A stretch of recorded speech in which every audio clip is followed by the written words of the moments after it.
Sahana vavatu, sahanau bhunaktu, sahaviryam karavavahai, tejasvinavadhitamastu, ma vidvishavahai.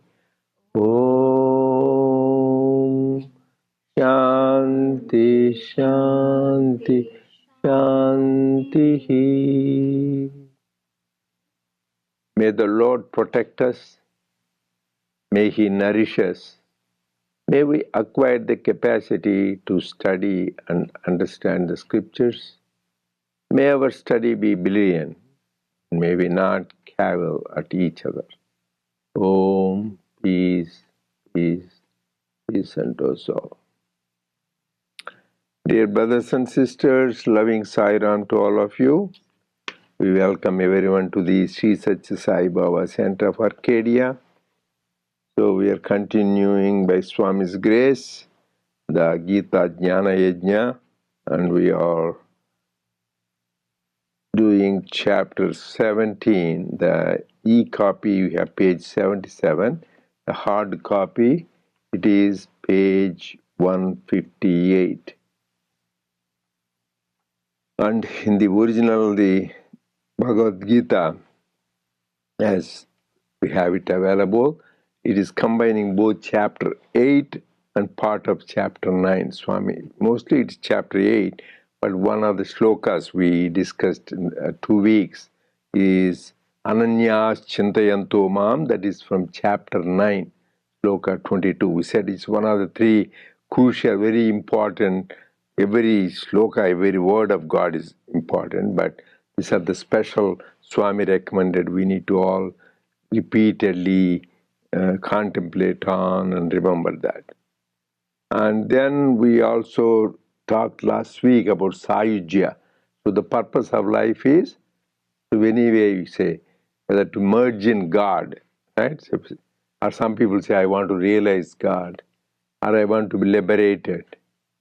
Some say, I want to attain nirvana, or I want to have Atma Sakshatkar, or I want to know the Brahman. Let us make it clear they're all same, because people sometimes get mixed up because different terminology. This is the ultimate reality, even supreme consciousness where there is no word.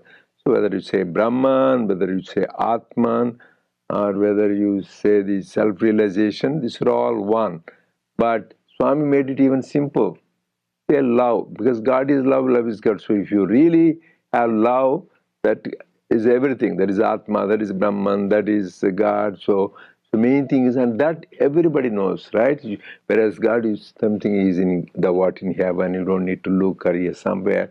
So love each one of us. There is nobody, even Swami says, the most wicked person also he loves himself for his selfish reason that he does all those wicked things, or some people for his family things like Ratnakar, that Valmiki, how he did like that. Whatever it is, you have self, but it's wrongly. There is selfish love, contracting love.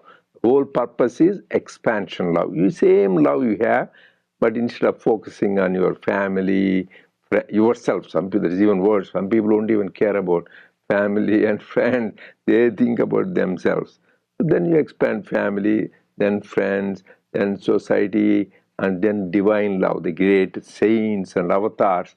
They have no discrimination whom they love. They love all beings, not only human beings. I give the example, Swami is love for the elephant, and Ramana Maharshi is love for the cow, and their love for the deer. So their love for all, and even trees, plants, they love.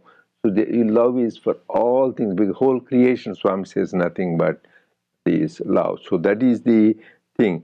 So when you merge in love, when you live in love, Swami says, because he says the example beautifully, you want to see the moonlight, how do you see? Through the help of moonlight only, right? You don't need a torch, flashlight to see the moon. With the help of the moonlight, you see the moon. Similarly, God, who is love, to see Him, only you can experience. Repeatedly, Swami said in private conversation, every other discourse, that's all, particularly in the last few years of his life, he was telling that. So for this to have that kind of experience, you need two things. Ananyas always, sarvadas, all places, all times, think about God. That is what it is. And second is you surrender to God, you give everything. And actually I heard one of the senior devotees, Swami, I'm so busy, morning to evening, I have business to go to, take care of my family. How can you all the time think? A simple thing. Whatever work you do, good, whatever it is, first in the morning when you get up, if you have time, some quiet time to sit, think about him, do some prayers is good. If not, just Lord, Sarva Karma, Bhagavat Priti. I am dedicating all this today, my actions, what I think and what I say and what I do. Because these are only three instruments everybody has. Does anybody has more instruments than he is here or anywhere else? So we are either thinking, speaking, or acting. Just these three instruments. Whatever I think, say, or do today from the morning till I go, I dedicate to you.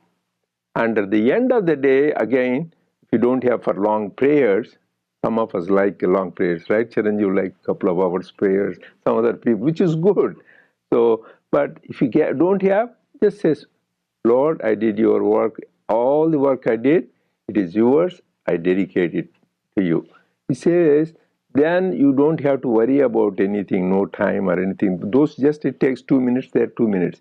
But if you spend more time, then automatically throughout the day without your knowledge, he said, he will think for you. Subconsciously, once you say, I dedicate, he will make. Because Swami warned, because I say good deeds I did, if you don't do that, for good deeds you will get good results. Punyam you will get. For bad deeds, you will get bad results. Both are binding. So if you get good results, there is also a problem. Swami said, you have to go to heaven. But heaven is nice is, when you eat a lot of food, nice varieties, you won't get stomach aches, still you can enjoy. Here you will get problem.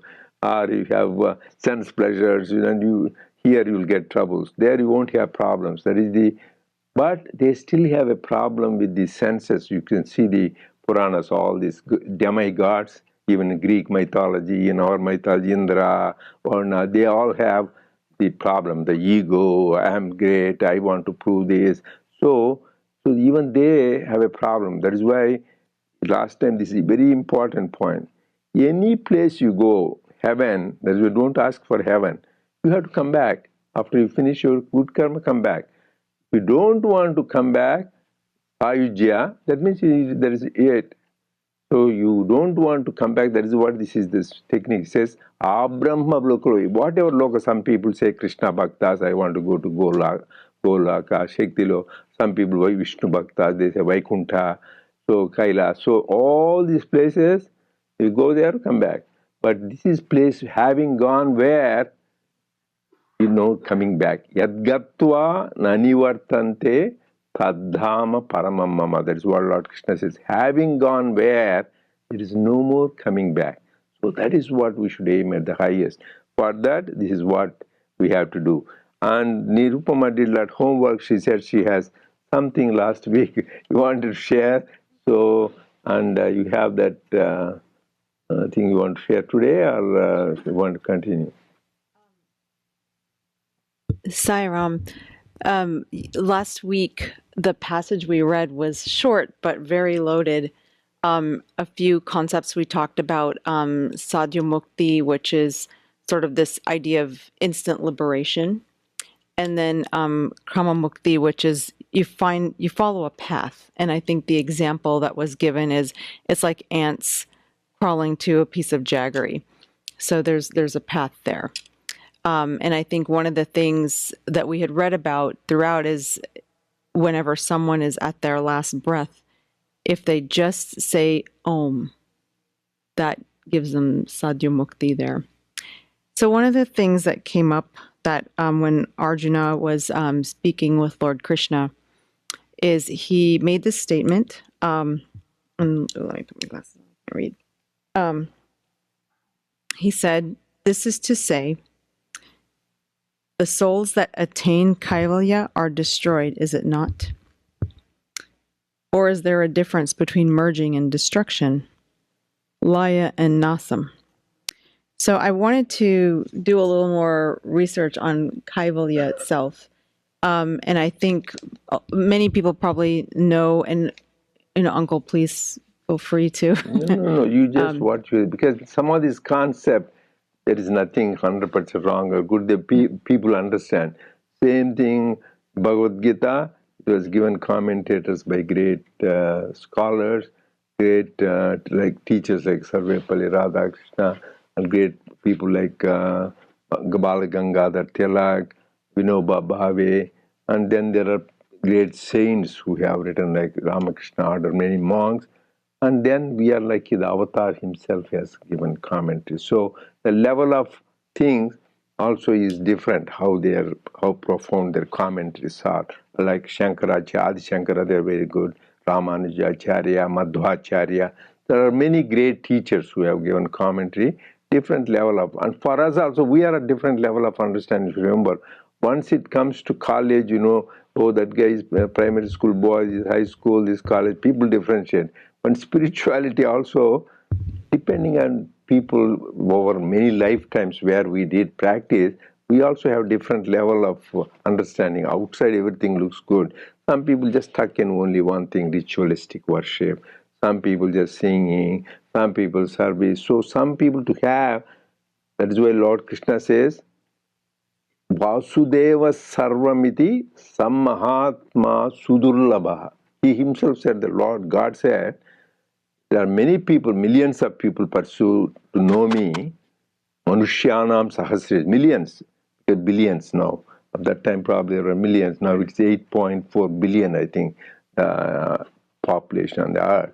He says many people follow, but of them, only handful are the only one who are able to realize, because to know the ultimate truth, because people who have that intensity is not much. So this, we should remember that. That is why he says you need to have that intensity of thinking. Then only you will get that last minute we think, I can tell in the at the last minute. Don't think it is that easy. So there will be problem. You may have a phlegm in your throat. You may have this, and people around you will be bothering you. Dad, did you put me on your will? Or somebody will tell you, yeah, did you? I have to do that. No, there are. I was thinking jokes. There are people have seen the things happening there for their own selfish ends. Some people even go to the extent of getting them out. So you may not be able to think about it. So you should be really God's grace to be able to think about God in the last. So you should pray to Him, Lord, please, by your grace, let me always think about you, so that even in the last moment of my life, I can think about it. Because that had happened. Like there is one story I shared with you. Great king by name Bharata is not an ordinary man. He's a king who will give away. Nowadays, even if you have a little house you want to give away and go too far, you will hesitate. This man had a whole kingdom at his thing. He just said, I don't want this. I want to search for truth and God. And he goes in the forest and does seriously.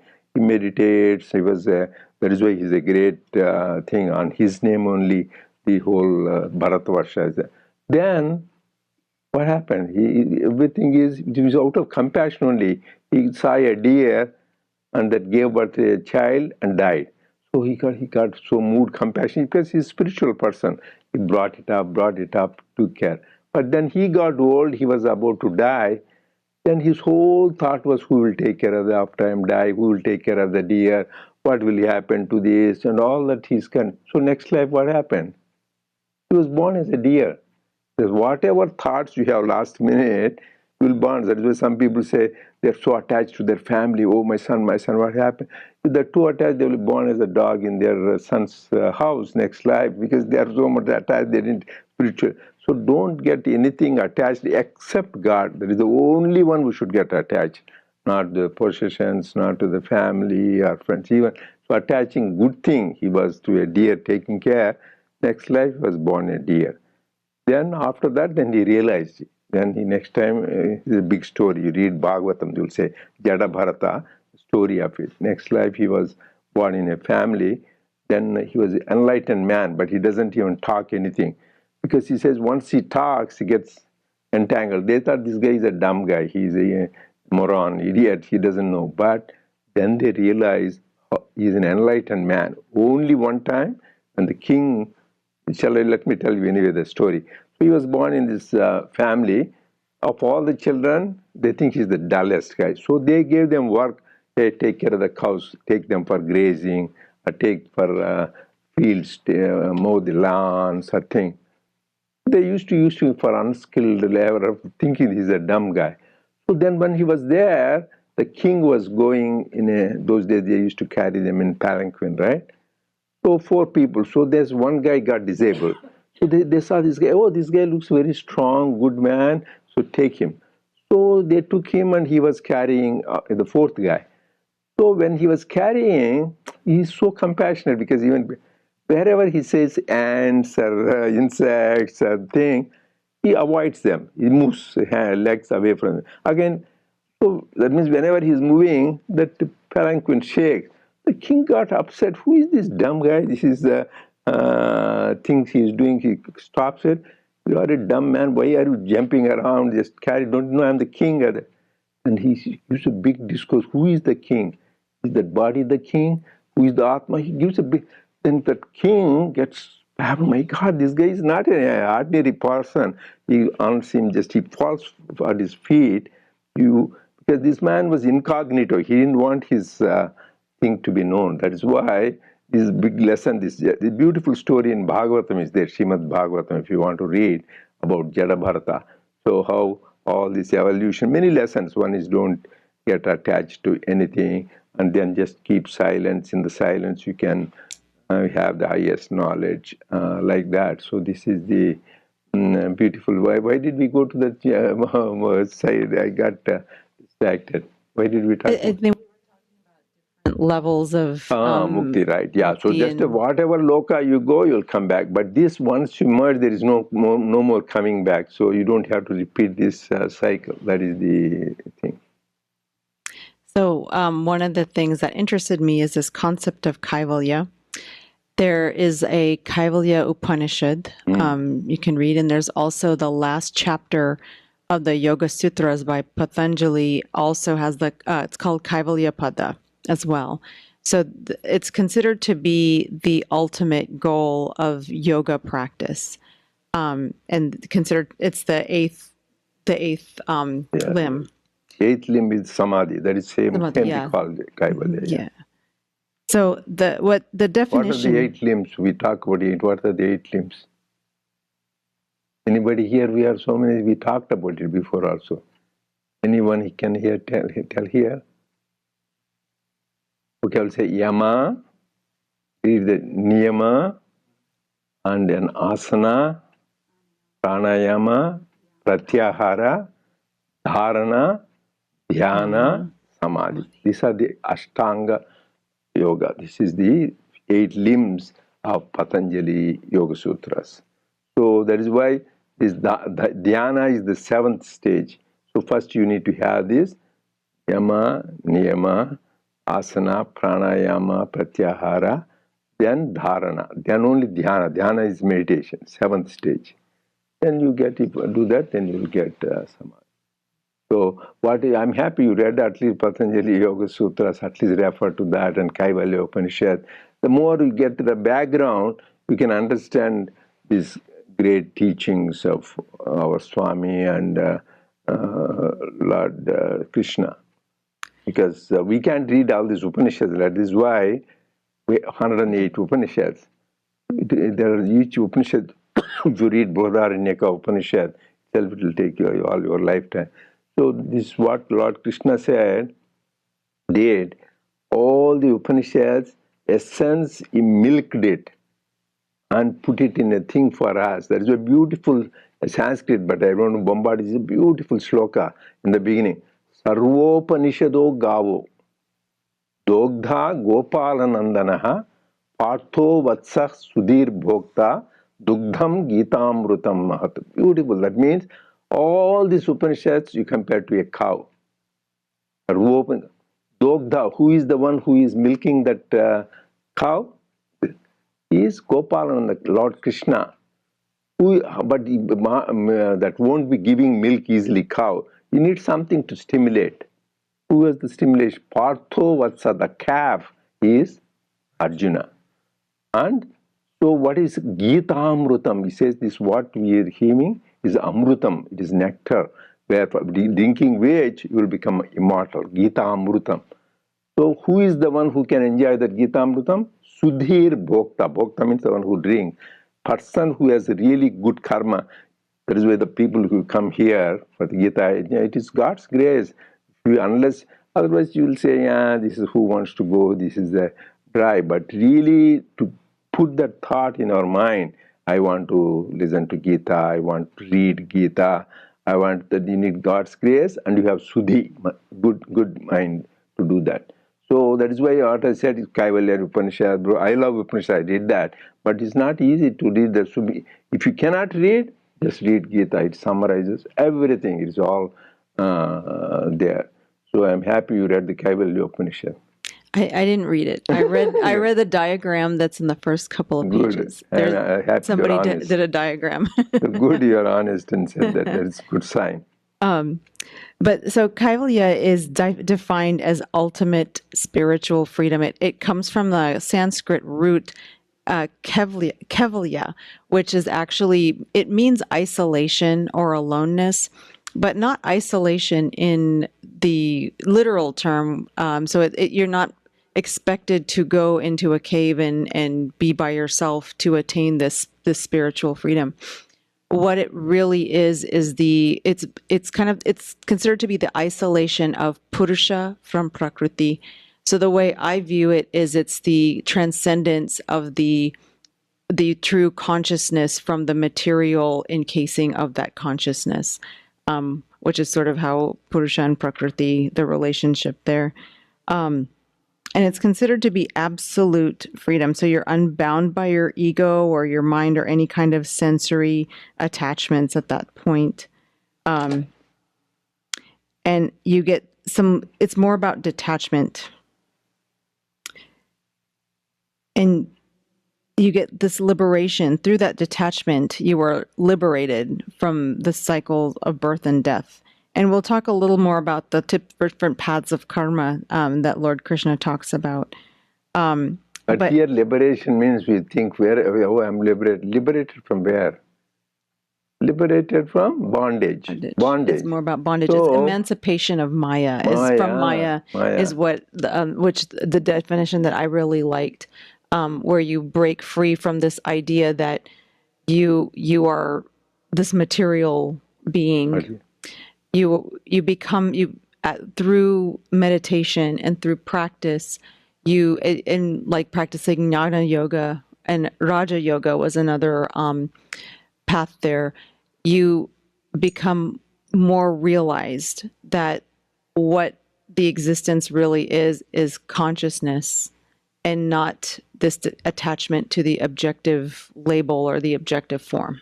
But that is, we create ourselves. Let us also make sure somebody doesn't give you bondage. Right. We create the bondage. Mm-hmm. One of the guru once, one nice thing, this Sishya went, Master, I'm stuck, please help me. He hugged a big tree. He was holding, hey, you are cold in the tree, just let go your hands here. Similarly, that guru was telling, we created, right? Who told you to marry?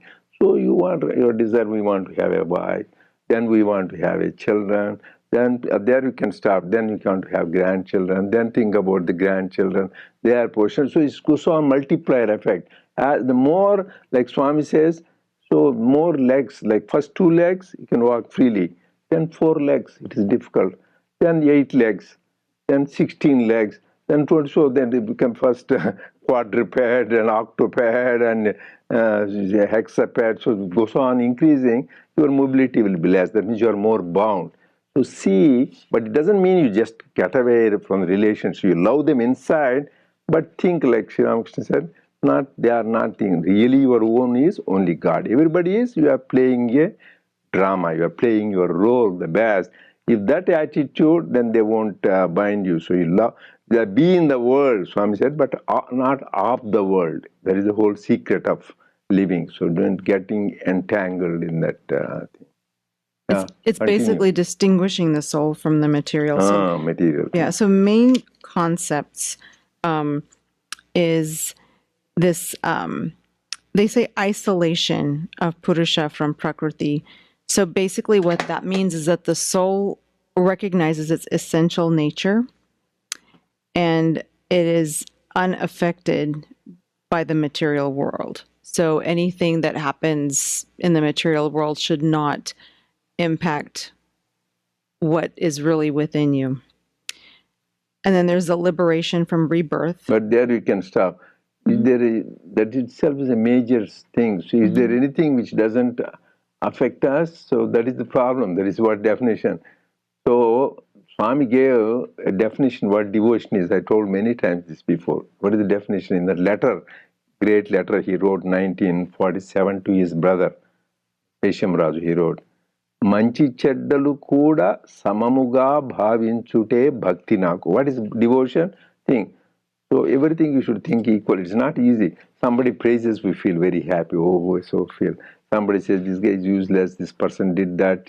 Criticizes, we feel down. You make good profit. Oh yeah, make big bonus. My boss gave happy. So they demote you in the job or you lose something. You'll get depressed. So somebody honors you, get things. Somebody dishonors you, things. So these are all the pairs of opposites. We are all get buffeted on the way. So if you don't get buffeted by those things, praise and blame, honor and dishonor, profit and loss, and maintain that stage of samatva, so then that is where we are making the spiritual progress. That is why that is what she was telling. Kaivalya is where there nothing matters. That is the stage you reach. So there is a great story of Shuka. Did you hear that? No. You know Shuka? Who is Shuka? Vedavyasa's son. So he is a jnani, Brahmajnani by birth.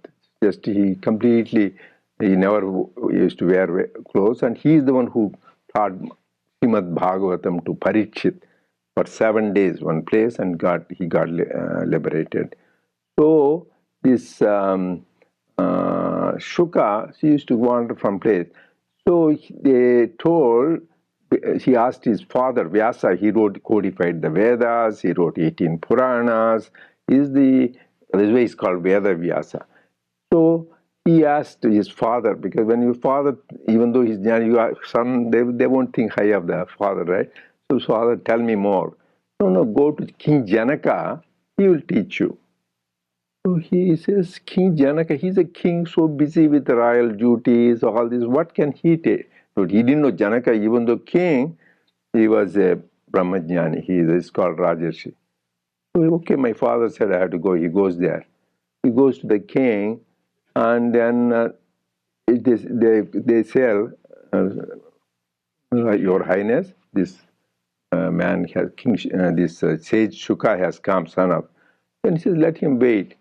He makes him wait outside for 7 days because King Janaka is such a good man, a great man. He knows he's this way. He makes him wait for 7 days, ignores him completely. Yeah, and Shuka doesn't get a part of the leaves. Then after 7th day, okay, now bring him in. He gives a red carpet treatment, people perfume water on him, and people dancing around, all the people welcoming him, and takes him, put in a nice royal throne, and then fanning him around, and then give him very delicious dishes and all that. So yeah, so then he doesn't react. Then King Janaka says, I don't need to teach you anything. So neither ignoring you 7 days, you didn't react anything. Now I giving the highest honor and treatment, he didn't get excited. So you are in that same thing, whatever happens, then what can I teach you? That means you're already reached that stage. That is the stage of supreme. Even that's what I said. Even gods don't have that.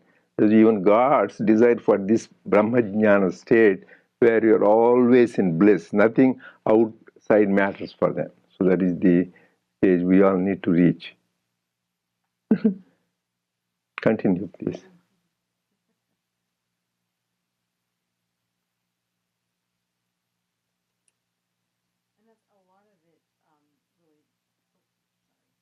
Sairam.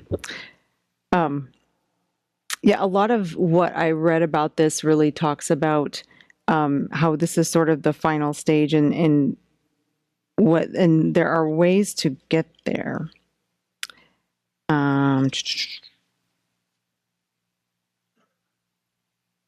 Okay, maybe So the you can. major paths are actually the Raja Yoga, which is sort of, and then kind of that inward withdrawal of the senses. So when you meditate, and then of course, Jnana Yoga, where you immerse yourself in this wisdom of self-inquiry. Now, the 7 stages I saw, the first stage is, why can't I not?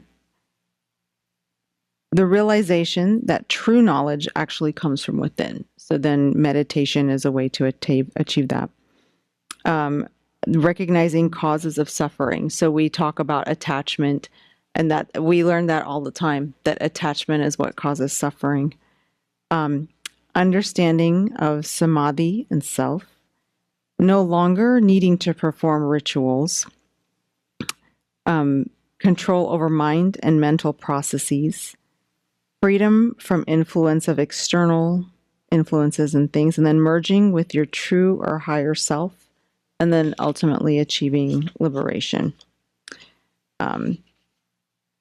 It's interesting because one of the things I've been reading about Vedic astrology a little bit too, just because it's interesting to me.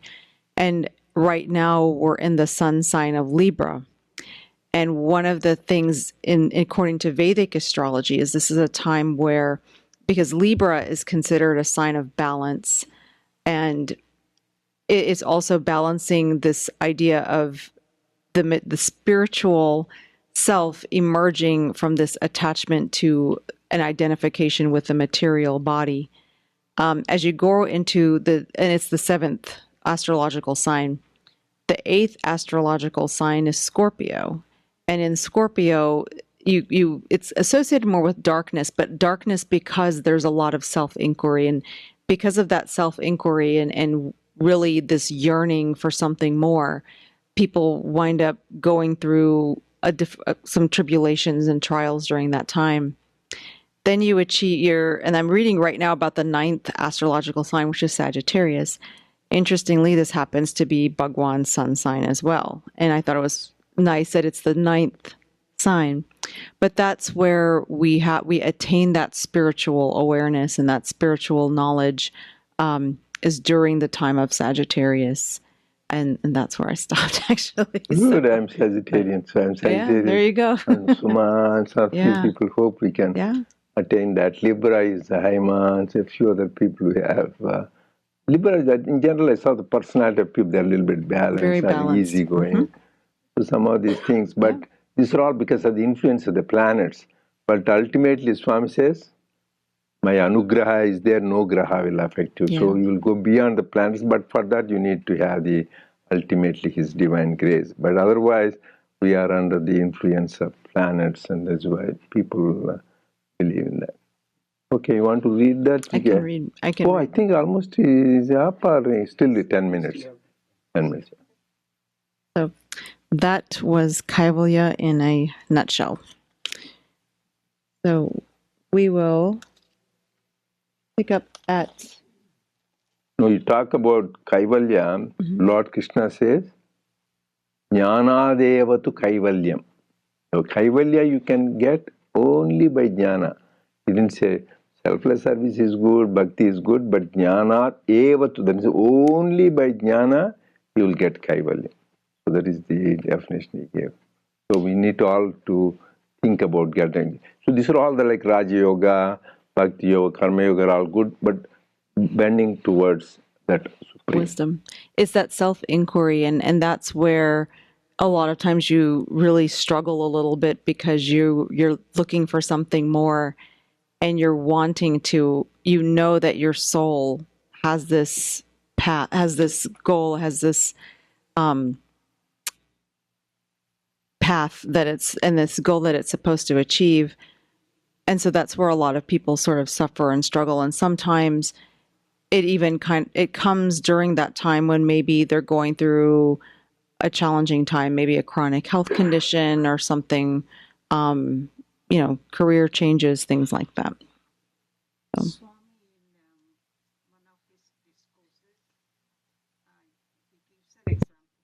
You keep the micro because the people on the Zoom, they cannot hear otherwise. And keep it pointing towards. For busybodies like us, and Swami's discourses are the best analogies he has and the most simplified jnana we get. And the sense of it he gives in simple words. So he says that who doesn't come to God?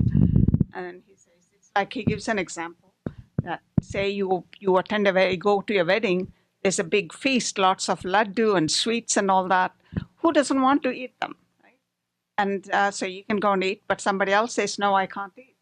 So they can't, though they want to eat, they say, no, not for me. Why is that? And Swami says that they have problems, diabetes or some kind of illnesses. So they want to eat, but they can't. And so you don't have the problem, you go and enjoy yourself. God is the same. So a lot of people criticize me and everything. It's their problem. There is some problem. But many people love and come to me with faith in me, and that they don't have that kind of disease. So, I was just laughing out listening to that. It was so simple, so beautifully done. It's like even that spirit we're talking about, our soul, and there is, it can come close to the physical part of material part of the world, or it can also go away from it. It's just it is the spiritual evolution, whatever it is.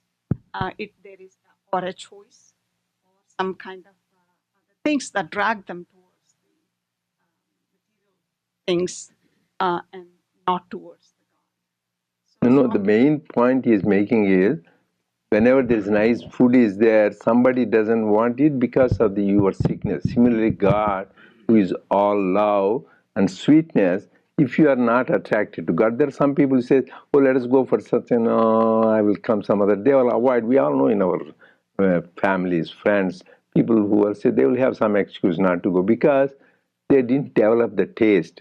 They have what is the sickness they have here? The diabetes, you don't want to eat sweet, that is what they avoid. Similarly, God, here you have the disease of the worldliness, but it's a bhavaroga. If you have bhavaroga, you don't taste God well. That is why Sri Ramakrishna beautifully said, somebody says, nice dish is given, she says, sandesh. Some Bengalis, they like it. But somebody said, no, this is not good, better, because that guy had a bad malaria fever. Those days they have malaria fever. So because he has fever, everything sounds better. So the problem is not with sweet is very good, everybody enjoyed, but that guy has malaria fever, so it's not. Similarly, people who have all the time entangled in worldly things, they cannot enjoy. For them, it is a bore. God, when can I know some of my friends in the old days, he comes satsang, after 1 hour looks them like 4 hours. After half an hour, when is it going to end? When is it going? And there are people who want to have it longer time because you need to have that taste. That is by God's grace you develop that taste. So I'll start reading. So I'm going to start, it starts the sentence right before. When the jiva is not merged like this, it can be at best only wander between heaven and earth, deserving life in heaven for some time and descending again to earth for further efforts towards salvation. Arjuna was still afflicted with doubt. He asked Krishna, you say that no heaven, even the highest Brahma Loka, can save man from the cycle of birth and death. Then, what is the royal road to salvation? Do you mean to say that those who strive for those heavens have to satisfy themselves with just that and no more? Krishna answered Partha, there is a state that knows no desire, no decline beyond these heavens. There are many roads by which that state can be won. Unaware of these roads or of the joy of that state, man is taking to others that are either crooked or comfortable. He does not know how to distinguish between the right road and the wrong. Do you want me to continue this next paragraph? What do you think? Because it's completely different things. So It's here also itself we can state that where he says going to any of those lokas, there are many roads. That is what we are taught. People say, oh, you are talking about Raja Yoga, Kaivalya, they emphasize only path of meditation. Some of this Mahesh Yogi, those people, transcendental yoga. That is one path. There are some people, Hare Krishna Society, they will jump and do, which is good, bhajans and singing God's name. And some people go to Ramana Maharshi, Nisargadatta Maharaj, who am I, self-inquiry. Some people that is boring. So just ease and Karma Yoga, self-research, Swami has been emphasizing, which is very practical. But all the underlying, the best yoga, what did Swami say? The best yoga for all the yogas. Karma Yoga, Bhakti Yoga, Jnana Yoga, Raja Yoga, Kriya Yoga, Prema Yoga. The best yoga, that is why first Vahini wrote is Prema Vahini. If you have Prema, you have everything else. You will have selfless service, you will do meditation, everything will attain. So the best yoga is, Swami says, is Prema Yoga. All this is integrated with that, so integrate part of the thing. So we need to develop, but that is not the love is Swami. Yesterday I was translating some discourse. Says everybody says I love you, but says most 90% of us don't understand what real love is, real divine love, which is completely selfless, unconditional. It doesn't only you can see what divine love is. See only from avatars like Jesus Christ, Lord Buddha, Swami, Shirdi Baba, Ramakrishna, because they lived the life. So just from seeing their life, that is what is real love. So most of us is tinge of selfishness and self-centered. So we need to progress. So from I to we, Swami said, then he. Ultimately, everything is the Lord. So that is the process of progress. That is what we should do. Yeah, it's the idea of oneness, because then you detach from that sort of identifying as an individual when we identify as a collective. Yeah. Once you develop the whole love is, everybody has love or Atma. So once you have that oneness, you see the same oneness. You do the joy, sorrow, everything. You don't get affected because it's all same God playing all these roles in different ways. So the ultimate is that oneness we call. Oneness is that love. Okay, we'll continue next week and we'll have the next program now.